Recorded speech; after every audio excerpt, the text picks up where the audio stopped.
speaking of teams who hit a patch of form, good and bad, we got to go to the first big one. Fulham 2, Arsenal 1. Bukayo Saka in the 5th minute, followed by a Raul Jimenez goal in the 29th, and then a Bobby De Cordova Reed, love that name, have for the last 3 years, in the 59th minute. Fulham hold on at Craven Cottage to beat Arsenal again. Nick, first question I have to ask you. If you could do one thing, do you ever play Super Smash Brothers? I'm sure you have, like even the old ones. I still have it. Okay, Master Hand. If you could Master Hand down into the Arsenal team, pick up somebody, get rid of them, and put somebody else there. Look at that starting lineup. Who are you doing? Who are you getting rid of? Ooh. Oh man, I stumped him. Martinelli. Oh. And it's I'm stuck between Martinelli and even though Saka scored, he's not been great this year. So of all that whole team, you're taking away either. You know what? No. Hang on. I was too busy focused on those two. It's between Martinelli and Nketiah. Yeah, I don't think you get rid of Saka. No, I mean he's too good, but he's not been great this year. But Martinelli hasn't been great, but Nketiah isn't anything. He's trash. He's garbage. so he definitely isn't Arsenal standard right now. There are obvious names. Ooh, Ivan Toney. Is it Toney? Nope. Who is it? Sweet baby Jesus. He's the best American scorer in Serie A history. Get that man back into England. Get him back on the NBC network. Bring sweet baby Christian Pulisic back and put him right. He's not a striker. He looks good in red. He looks good. He can be. No, but that would be better for Martinelli, to be honest. You see, this is the thing that I get stuck, like hung up on, like. Even though the game is modernized and there's not as much of the traditional, stand the ball up, put the ball in the air, like there's something to be said about having a striker, having a target man for when a guy like Martinelli and Saka can't put the ball in the net. They're struggling. So you know what? You take the pressure off of them. Like I think that's United's problem. Not to bring up, they don't have a 6'4", 6'5" guy. Go get Ivan Toney, a guy that is really good in the air. He's also really good with the ball at his feet.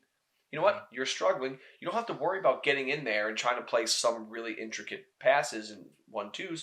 You know what? Make one move, get some space, put the ball in the 6, and let him go do something. I think that's why City's so great. Though, when you look at like Haaland, obviously in the middle, when in doubt, dude, just stand the ball up.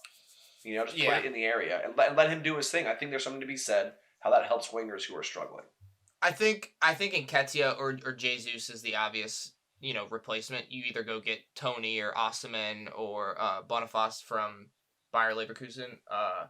I think the other one too, also from Bayer Leverkusen. If you get Frimpong on the right side, I don't know if he's I think he's a right wing back or left wing back. But either way, I don't think Ben White's doing it for me anymore. He is in my fantasy team. He does have a lot of points. Good for him. I just don't see it enough. And Frimpong is very good up, progressing the ball up top. Maybe get Saka inside a little bit more. You're running 2-striker style instead. Just adds to the offense a little bit because I think that's their biggest problem is they just don't score enough. Let me keeper to keeper here. Okay. Nobody else is listening. It's no one else is listening. It's just us. It's just us talking. It's just us talking. Do you make a switch between the sticks? Because I don't think David Raya is anything special. He's good, but the problem is I don't think Ramsdale. So a couple years ago I was real big on Ramsdale. He got the move and he's been good. He's been better than he was at Bournemouth. The problem is Arteta clearly wants to play Raya. But since he's been there, he has been significantly worse than he was when he was at Brentford. Not even saying he's terrible or anything, but he's just been not as good of a player. I don't think that's the problem though. I don't think they're losing games because of their goalkeeper. I think they're losing games because they can't put more than a goal past Fulham and West Ham combined. That's more concerning to me. I mean, you talk about goals scored too. I mean, credit to Fulham at this point too. I mean, they hadn't scored a goal because they were shut out 3 games in a row After scoring 16 and 4. Yeah, It's just exactly. I mean, literally talk about this like literally right here, and then all of a sudden you're here. Yeah. So then real quick, so who's your one guy? Who's the guy you're plucking and who you're putting in his position? I mean, I think it's the obvious answer would be, I think Martinelli's still good. I think he's just playing poorly right now for sure. But he's scared. Like when he's on the ball against us, I'm like, oh, he's gonna kill whoever. He's gonna kill Trent or he's gonna do whatever.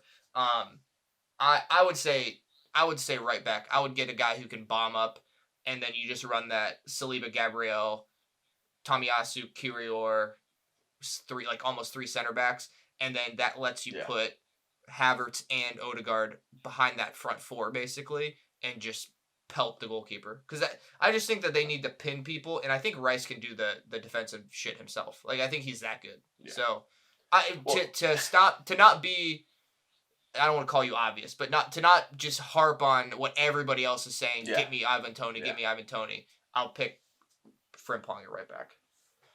That's fair. I'm a little more of a mainstream guy. You're a little more of a hipster. I know how it. I think Tony's definitely the better pick. I'm not doubting that, but I just think I'll be different.